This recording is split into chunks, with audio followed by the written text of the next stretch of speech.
Welcome to the Diabetes Revolution podcast with Dr. Sarah Townley, the type 2 diabetes coach, clinical pharmacist, and mom of 7 angels. You don't have to struggle and fight with your blood sugars for the rest of your life. I'm here to teach you the skills you need to control and even reverse this disease. There is such a thing as getting off your meds and creating a future free from diabetes. And you can have it too. Let's get down to business. Welcome back, friends, to the Diabetes Revolution podcast with me, your host, Dr. Sarah Townley, the type 2 diabetes coach. I combine my training as a clinical pharmacist with extensive experience as a health coach to provide people with all the tools that they need, physical, mental, and emotional, to become their own healer. The people who listen to and coach with me are stubborn enough to believe that they have a choice to create a lifestyle that breeds health, not disease. Why do I say stubborn? Because everyone in their lives tells them it's not possible to heal from type 2 diabetes. Their doctor says, hey, take these meds for the rest of your life, and there's more where that came from. Their friends and their families say, you're going to have to live with this diabetes forever now. It happens to the best of us, so let's just go out to dinner and enjoy ourselves. Somehow, against all, quote, logic and reason, my clients keep believing in possibility, continue to search and self-advocate until they find one sane voice that finally makes sense, finally gets them and shows them how it is their choice. So I'm so thankful you're here with me. I'm getting more and more excited for summer, even though I woke up to snow on the ground this weekend in eastern Montana. We have some epic fun planned even before the kids get out of school. So I'll give you a fun little update on the Townley town. While the kids are trudging their way through the last few weeks of the school year, my husband, Alex, and I are celebrating our 20th wedding anniversary in May and are doing a throwback trip in total old school style for us by deciding to finally get our Grand Canyon rim to rim to rim box checked. So we hiked the Grand Canyon South Rim to the Colorado River and back up again in one day when we were still in pharmacy school. So that was near the turn of the century. And then about 1.5 years ago, we did rim to rim, failing to complete the rim to rim to rim due to an unfortunate event that involved a very dear, close friend who shall remain unnamed that spontaneously decided to join us and just wasn't as prepared as he needed to be for the extreme conditions. Now, it's a great story and we learned a lot, but we still couldn't shake the unscratched itch to get her done. So we will return in a few weeks to have our kind of intense, ambitious, wild fun. And the most amazing thing happened. You may remember that the North Rim burned badly last year, like completely destroying the historic lodge and closing the park on the north side. No one has been able to hike rim to rim since that devastating Dragon Bravo fire on July 13th. And we decided to do this hike for our anniversary, not knowing if or when they might open the trail. Well, can you believe the National Park Service announced a couple weeks ago that the North Rim Trailhead will be opening on May 15th? The exact day Alex and I plan to start our journey. It's an actual miracle, and we're so excited. My mom's going to, quote, watch the 7 kids, or they're going to watch her. She's quite entertaining. She's South Korean and have very strong opinions. She's very expressive, but difficult to understand at times. And I'm confident that through her sheer will, they will obey or at least avoid confusion and conflict. Say a prayer that we will all survive, please. Yeah. So what are we getting into today? Today, we're beginning a 3-part series on using better data to help a person reverse type 2 diabetes. Because many people have data, but not the right data necessarily to reverse diabetes. So they know their weight, they know their A1C, they know their fasting glucose, and they know what medications that they take. And yet they still don't understand what's actually happening inside their body. So in this series, we're going to go deeper. The first episode today, we're going to talk DEXA scans and body composition. The next episode, we're going to get into macros, macronutrients, and strategic nutrition. And then the third episode in this series, we're going to talk labs and biomarkers that really matter. Today, we're going to begin with one of the most underutilized tools in metabolic health, a DEXA scan. And by the end of this episode, you're going to understand why this scale often misleads people with diabetes, why visceral fat matters so much, why some people develop diabetes at lower weights, how to reduce visceral fat in an evidence-based way, how to get a DEXA scan, how to read your DEXA scan report, and why healthcare doesn't really use this tool. So let's go.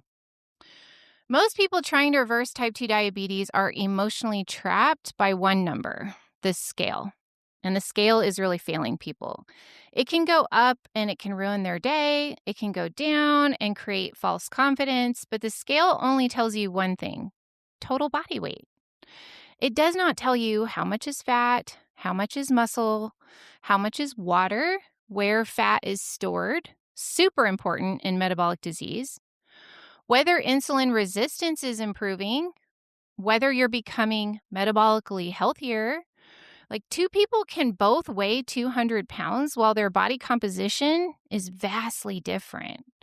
One person may have good muscle mass, low visceral fat, healthy insulin sensitivity, and the other may have low muscle mass, or what we call undermuscled, fatty liver, high visceral fat. Visceral meaning under the abdominal muscles, inside the visceral cavity that houses the organs, whether it's in the organs or around the organs. This other person may have high fasting glucose, severe insulin resistance. The scale calls these two equal, but when you look at what that 200 pounds is actually made up of, you get two completely different stories. So we're going to use this information around DEXA scans to explore the critically important difference between these two stories. And that is going to help you understand what the problem is and how to fix it. So let's start with, what is a DEXA scan? DEXA stands for Dual Energy X-ray Absorptometry. DEXA scans were originally developed to measure bone density. Many of you have had a DEXA scan in a medical imaging center to check for osteoporosis or weak, brittle bones. The T-score that measures bone density helps determine fracture risk in treatment plans. But modern DEXA scans can also measure and estimate advanced body composition metrics that are highly accurate. The imaging itself is very low risk, convenient, and relatively inexpensive.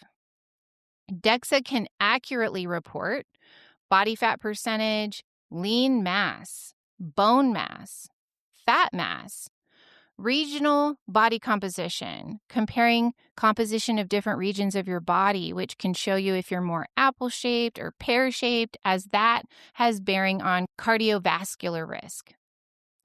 Limb lean mass, comparing the left versus the right to help you pick up on imbalances. And on many systems, visceral fat estimates. This one is very important and will be a focus of this podcast. So think of it like this.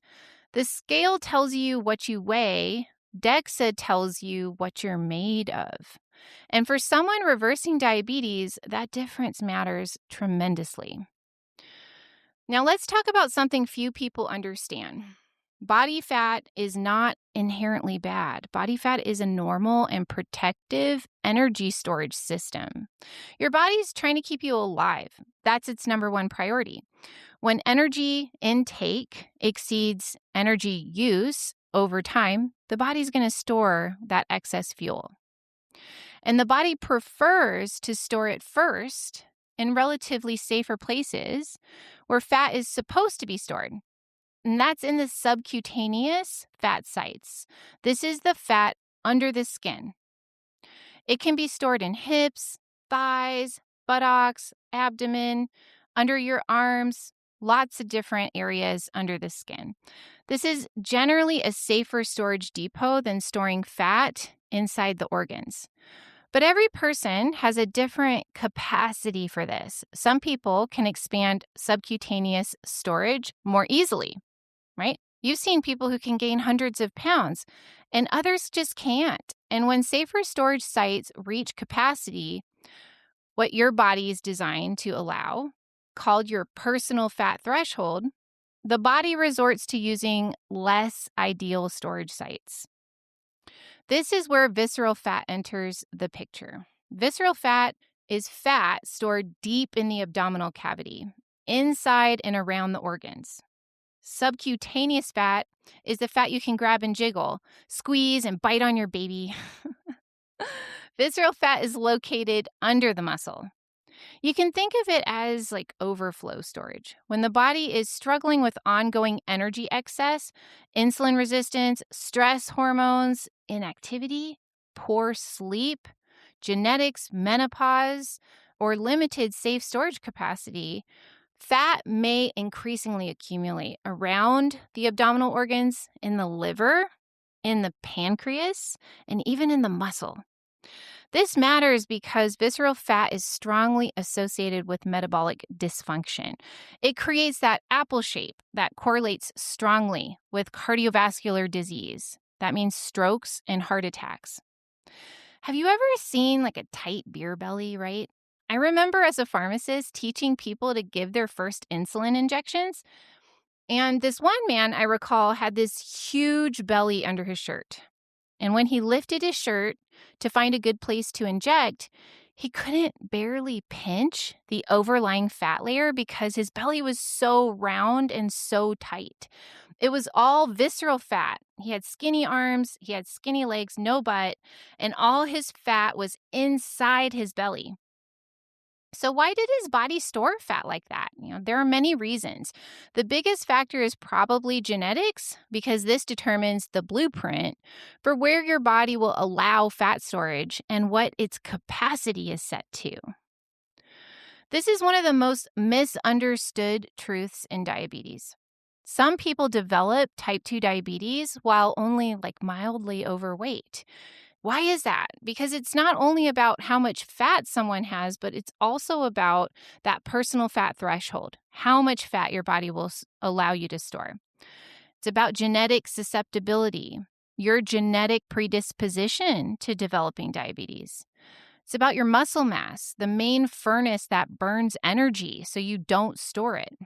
It's about liver fat accumulation, the first big step to developing insulin resistance, and pancreatic fat stress, fat in the pancreas that starts to impair insulin production. And it's also about insulin resistance, which leads to very high insulin levels that drive more and more storage and blocks you from pulling out fat from your storage. Some people can tolerate more body fat before metabolic disease develops, and others cross their threshold sooner. Have you ever noticed that? Why is it some people can store hundreds of pounds of fat and not develop type 2, while others appear pretty lean and have uncontrolled blood sugars? It's not just about how much fat you carry, it's where your body is forced to put it. And this is why the BMI, the body mass index alone, is inherently limited in its utility to assess risk. The WHO, the World Health Organization, classifies Asia-Pacific ethnicities differently according to BMI than the rest of the world. Cutoffs for overweight and obese are significantly lower in this group because subcutaneous body fat capacity is just different. I've seen several clients of Indian descent who look relatively normal in size but have type 2 diabetes. The BMI cutoff for Asian Pacific for the overweight category is 23 versus 25, And for the obese category, it's 27.5 versus 30 for the rest of the world. As a quick aside, I want to make sure to mention that there are some additional lifestyle players that drive visceral fat storage that you need to assess for yourself. Number one, high stress levels. High stress hormones, particularly cortisol, will independently drive visceral fat storage. This is perpetuated by high levels of emotional stress, sleep deprivation, and inflammation, to name a few major causes of high cortisol levels. A diet high in sugar, especially fructose, drives visceral fat storage. Nearly everyone has heard of high fructose corn syrup by now, which is a type of cheap, super sweet sugar that is found in ultra-processed packaged foods. It's heavier on the fructose component, and fructose is particularly malevolent for metabolic health because it drives fatty liver more than anything else other than alcohol, which is the next lifestyle player I want to mention. Excessive alcohol consumption also independently drives fatty liver. So fatty liver is the highway to insulin resistance because it provokes excessive insulin production. And it's those sustained high levels of insulin, that fat storage hormone, that creates insulin resistance, which is essentially an adaptation of the body to unnaturally high insulin signaling. I'm going to tell you a quick story that was really eye-opening for me to experience as a pharmacist in clinic. So I worked in a clinic that serviced the population of people in my community who were under-resourced, meaning they needed more public assistance. I really enjoy working with these people because I felt like I could make a major impact. We saw a high number of people navigating the penal system, in and out of jail or prison, staying in halfway houses, etc. I noticed a distinct pattern amongst people who were reintegrating from prison with recent unrestricted access to junk food and soda. I met several people who had recently been released who developed type 2 diabetes. And because I was that weird pharmacist who was asking questions about their diet, which was not welcomed favorably by the dietitian in my clinic, I discovered this pattern. So several of these newly diagnosed type 2s had picked up a new habit of consuming numerous Mountain Dews or Dr. Peppers or some kind of Coke per day, in the neighborhood of like 6 a day.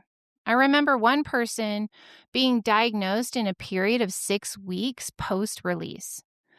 This was shocking to me because it showed how disastrous for our health that drinking Coke can be. And it was such a powerful intervention to make for them, right? Like way more useful than prescribing them medication, for example. Okay, so on a DEXA scan, there are two main types of tissues measured. There's fat and muscle. Let's talk more about muscle, or in general, lean mass. Now, lean mass also includes any non-fat, non-bone, soft tissue, such as water and organs. However, trending your lean mass measurements over time becomes a pretty reliable way to track your muscle growth or loss. Muscle is the body's most powerful glucose disposal organ. Like 70 to 80% of the glucose uptake right after a meal is handled by your muscle tissue. This is revealing to know because it immediately becomes clear that if you want to be able to take in carbohydrates, which convert to blood glucose for the body to use as fuel, more muscle mass is an advantage. Healthy muscle helps absorb glucose and improves insulin sensitivity. And even better, large, hungry muscles, meaning they've been depleted of energy from exercise, are going to bring your blood sugar down quickly after you eat. And if glucose goes into the muscle, it isn't going to be added to the already overstuffed fat stores. This is why it's critical to help the body lose weight in a way that preserves muscle mass. And this is not something the scale can really help you determine. So if someone loses weight by crash dieting, starvation, chronic restriction, GLP-1s like Ozempic or Mounjaro without that resistance training, diets that contain inadequate protein, such as a typical vegan diet or a keto diet. And if you do it this way and you lose substantial lean mass, that will not create the most resilient metabolism long term because they have lost some of their main energy burning capacity. This is why so many people who gain back lost weight gain back even more because their metabolism has taken a hit and they're storing more and burning less. This is why body composition matters more than just random weight loss. And a DEXA scan provides data so that you know where your weight is coming from. Now for the empowering part. Can visceral fat be specifically targeted? The short answer is yes. Visceral fat is often highly responsive to lifestyle intervention, sometimes more responsive than subcutaneous fat. You cannot spot reduce belly fat with crunches, but you can create conditions where visceral fat is preferentially mobilized. Visceral fat often leaves first. This is one of the most hopeful truths in metabolic health.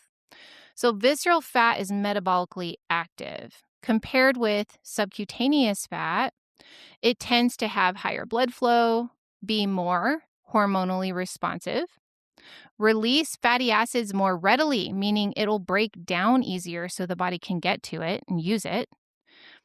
It tends to respond strongly to calorie deficit, exercise, and insulin lowering, meaning when the body enters an energy deficit and insulin sensitivity improves, visceral fat often declines early and meaningfully. That's why waist circumference sometimes drops quickly, even before you see a dramatic scale loss. I've heard that so many times from my clients, like they're noticing that their body's shrinking even before the scale really says a big change is happening. Okay, so what are some of the strategies that will help target visceral fat? The first one is moderate, sustained fat loss. So in general, losing a significant amount of body fat will likely result in the loss of visceral fat. Even losing like 5 to 10% of your body weight can improve insulin sensitivity and reduce visceral fat. Number 2 is resistance training. Resistance training preserves muscle during fat loss and improves insulin sensitivity. It increases that glucose disposal capacity, and it often reduces abdominal and visceral fat even without massive scale loss. It's especially powerful when it's paired with plenty of protein. Number 3, walking, especially daily walking and walking after meals. Having a way to track your steps is super helpful. This is simple, it's powerful, and it's underrated. Number 4, cardio or conditioning. So zone 2 cardio, hiking, cycling. This looks like getting your heart rate up, but not so high that you can't hold a conversation. Even without large weight loss, exercise can reduce visceral fat. Why? Well, it improves insulin sensitivity. It increases fatty acid breakdown and burning. It lowers liver fat and it lowers stress burden. 10,000 steps per day plus 3 exercise sessions a week can be transformative. Number 5, improve sleep. Underrated, right? Poor sleep raises cortisol, hunger, cravings, insulin resistance, and that tends to preserve visceral fat. Even 1 week of poor sleep can worsen your glucose control majorly. If you want to lose belly fat, start by prioritizing and preserving your sleep quality. And I recently published an amazing podcast on this topic. Number 6, reduce chronic stress. High stress often drives central fat gain and poor habits. I'll say that again. High stress often drives central fat gain and poor habits. Chronic stress and cortisol excess are strongly associated with central fat deposition. Ways to do this would include things like walking outdoors, breath work, prayer and meditation, resistance training, setting boundaries with your work or with people in your life, recovery days, resting enough, reducing stress eating and convenience eating, right? Because when we're stressed out, we'll eat in all kinds of ways that are not helpful. So I cannot overstate the importance of regulating your nervous system and helping support a nervous system that feels safe, that has the ability to help you rest and to replete and to repair. Okay, number 7 is the last one, strategic nutrition. So reducing overeating, improving the quality of your food by eating whole foods, structuring meals, and managing macros, which leads beautifully into our next episode. Okay, so we still got to talk about how to get a DEXA scan and how to read that report. So where can you get a DEXA scan? Many people think DEXA scans are only for hospitals, and that's just not true. You can often find them through body composition clinics, fitness performance centers, preventative medicine clinics, imaging centers, sports science labs, wellness clinics. Search online, DEXA body composition near me. In large metropolitan areas, there are typically storefront chains that offer these. I've used places like Body Spec, DEXA Fit, and DEXA Body. It's easy to schedule an appointment online, and usually a staff member will review your report with you so that you can understand it. The entire process usually takes less than an hour. I've been in and out in like 30 minutes. Typical pricing is usually between $50 to $150. I've typically paid around $75. And for many people, one quality scan can create more clarity than months of trying to guess. The real magic happens when tracking and trending your data over time. It's incredibly powerful to see something like, oh, I've been upping my protein, or I've started a new lifting program and I gained 3 pounds of muscle in 6 months. Or like my client Suzanne, who's a total rock star, who I saw last month with her most recent labs and DEXA results.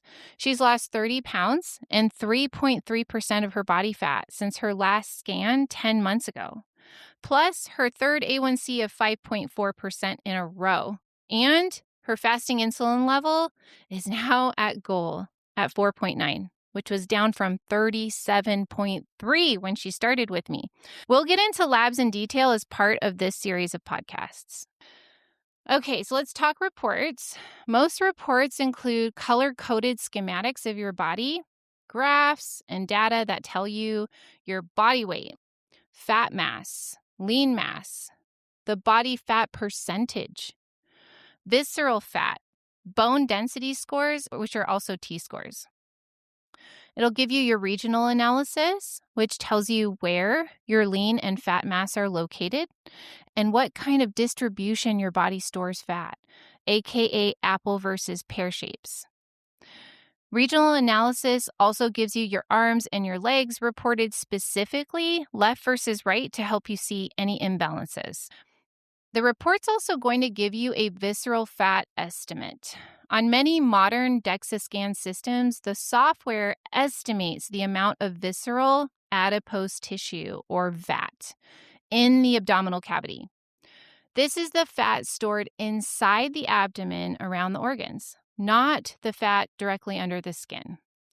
That fat deeper inside the cavity surrounding the intestines, the liver, the pancreas, the abdominal organs, this deeper fat is much more strongly associated with insulin resistance, type 2 diabetes, fatty liver, elevated triglycerides, inflammation, and cardiovascular risk. That is metabolically active tissue. It tends to release fatty acids and inflammatory signals into the portal circulation toward the liver. This can contribute to insulin resistance, inappropriate glucose dumping from the liver, unhealthy cholesterol numbers, and whole body inflammation.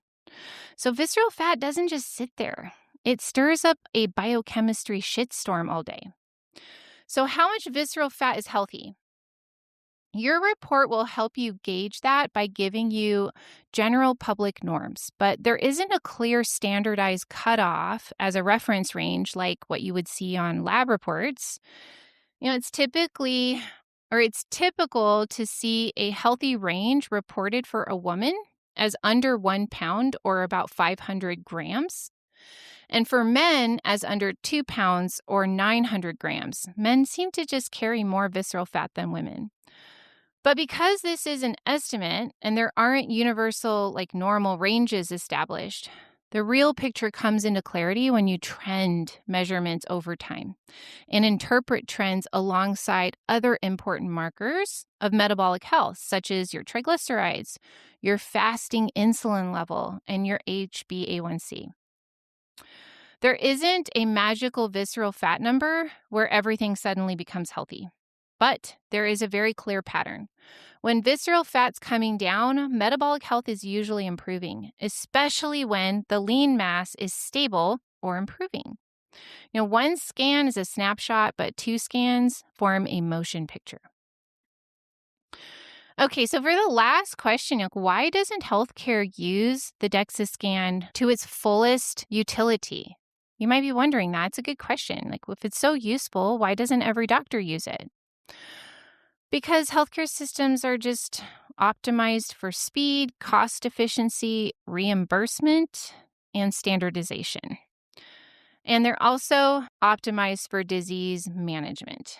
That looks like measuring things like A1C, glucose, medication, blood pressure, BMI. DEXA is more aligned with prevention, personalization, coaching, root cause strategy, long-term body recomposition. It doesn't mean that medicine's bad. It just means it has a different purpose. Use healthcare for what it's good at, and at the same time, empower yourself with knowledge that keeps you from depending on it to feel good and live your life well. As an aside, I've tried to obtain DEXA scan reports from client medical records to see if there are any of these valuable metrics reported, and have been entirely unsuccessful. Also, I live in the relatively small town of Billings, Montana, where there aren't any direct-to-consumer DEXA scans. So I've tried calling medical imaging centers to find out if I can still get this information from a medically ordered study, even if I have to pay the astronomical costs, because otherwise I'm traveling, right? I was met with confusion and denial. So alas, I must travel at least 500 miles to obtain a DEXA scan for a body composition data. I've thought about opening my own franchise here because it's definitely a valuable and in-demand service. And then I could get one anytime I want. I want to leave you with this. Visceral fat is not a character flaw. It's not a reason to panic or to beat yourself up or feel bad about yourself.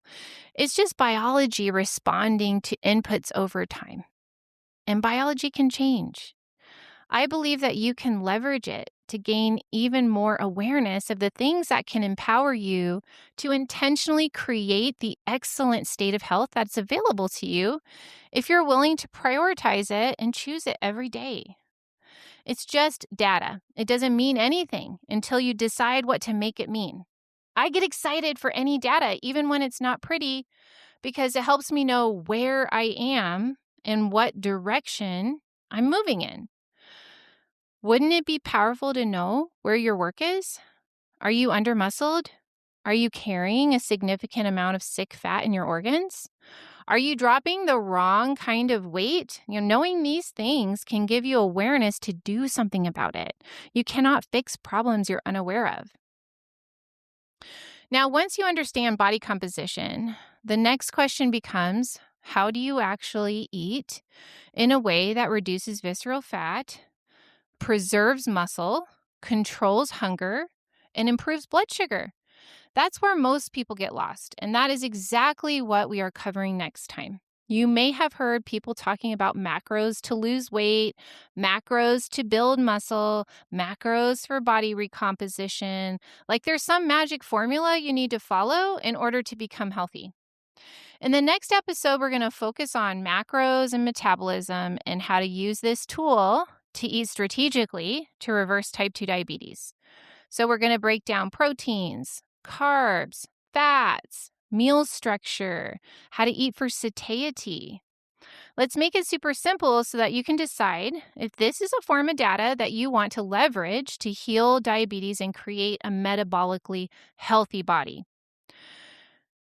Do you ever get sick of trying to teach yourself all the things you need to know to live a healthy life, free of stress of disease, medications, fear of what might happen if you don't get a hold of your health? Do you need someone to really get you, see you, remind you that you can do this, and to help you get focused, take action, and stay accountable? Yes, of course you do. This year holds powerful energy that you can use to build momentum and change the course of your life. If you know you're ready to stop messing around and do this, I'm your coach. I'm ready for you right now. One conversation with me can literally change the course of your life and your future.